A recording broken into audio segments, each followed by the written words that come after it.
کابل کې د یو خدماتي شرکت مسولین وایي زرګونو ځوانانو ته کارموندنه کړې، که څه هم په وروستیو کلونو کې افغانستان له یو لړ اقتصادي ستونزو سره مخ و او ډیری ځوانانو هڅه کوله چې بهرنیو هیوادونو ته د کار لپاره ولاړ شي، خو له نیکمرغه په هیواد کې د لویو بنسټیزو پروژو د پلي کېدو سره او همدارنګه د خصوصي سکتور د بېساري ودې او پرمختګ سره ګڼ شمېر هیوادوالو ته په هیواد کې د ننه د کار زمینه برابره شوې ده. صدرای شهر د کارموندنې خدماتي شرکت په کابل ښار کې فعالیت لري چې زرګونو ځوانانو ته په بیلابیلو خصوصي شرکتونو او ادارو کې کارموندنه کړې. دغه شرکت مسولین وایي په افغانستان کې د ځوانانو لپاره هر ډول کاري فرصتونه شتون لري او ځوانان کولی شي د خپل وړتیاو سره سم دندې پیدا کړي او د خپل کورنۍ اقتصادي اړتیاوې پوره کړي. صدرای شهر دفتر کاریابی است که همواره در این بخش اوید افرادی که دنبال وظیفه هستند و از بیکاری رنج میبرند و در سطح پایین اقتصادی قرار دارند، دفتر ما این زمینه را برشان مساعد ساخته تا از اینجا صاحب یک وظیفه بهتر شوند و در سطح اقتصادی خودان بهتر شوند. نزدیک به 7 سال میشه ما فعالیت داریم، در زمینه بازاریابی و کاریابی کار میکنیم. روزانه توسط تیم بازاریابی ما سازمان ها و نهادهایی که به خدمات ما نیازمند هستند سروی میشن و مخصوصا نهادهایی که به کارمند ضرورت دارند اینا را ثبت میکنن و ما مطابق شرایط و معیارهایشان جوانایی که دفتر ما مراجعه کردن و برای کار ثبت هستن اونا رو معرفی میکنیم برای کار.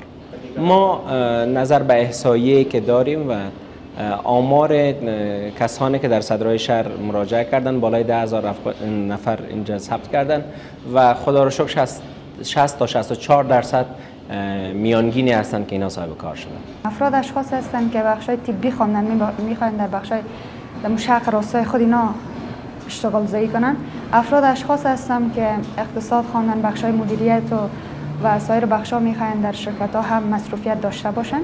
همدارنګه زرګونه افغان میرمنو ته په خصوصي سکتور کې د کار زمینه برابر ده چې د هیواد په کچه تر 40,000 زیاتې میرمنې په خصوصي سکتور کې په سوداګرۍ او یا هم د لاسي صنایعو د جوړولو په برخه کې په کار بوختې دي. د صدرای شهر خدماتي شرکت مسولین وایي چې میرمنو ته د کارموندنې غوره خدمات وړاندې کوي.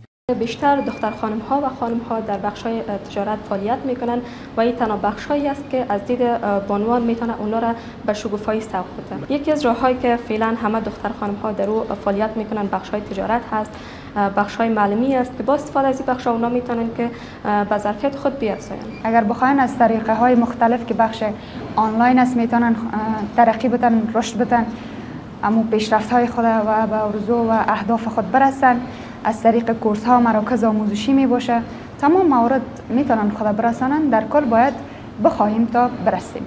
دا یادونه وړ ده چې په وروستیو کلونو کې خصوصي سکتور د پام وړ پرمختګ کړی دی. ګڼ شمېر تولیدي فابریکې، ساختماني او لوجستیکي شرکتونه، روغتونونه او ښوونیز مرکزونه فعال شوي دي چې د داخلي تولیداتو او نورو عامه خدماتو کچه لوړه شوې، کیفیت کې ښه والی راغلی او هرې فابریکې او یا هم شرکت په مستقیمه او غیر مستقیمه توګه زرګونو هیوادوالو ته کاري زمینه برابره کړې ده چې د هیواد په اقتصادي پیاوړتیا یې ښه اغېز کړی دی. د بهرنیو هیوادونو څخه د وارداتو کچه راټیټه شوې ده، د توکو بیې سره راټیټې شوي او د دې ټولو سره د مصرفي توکو کیفیت ته ښه پاملرنه شوې ده.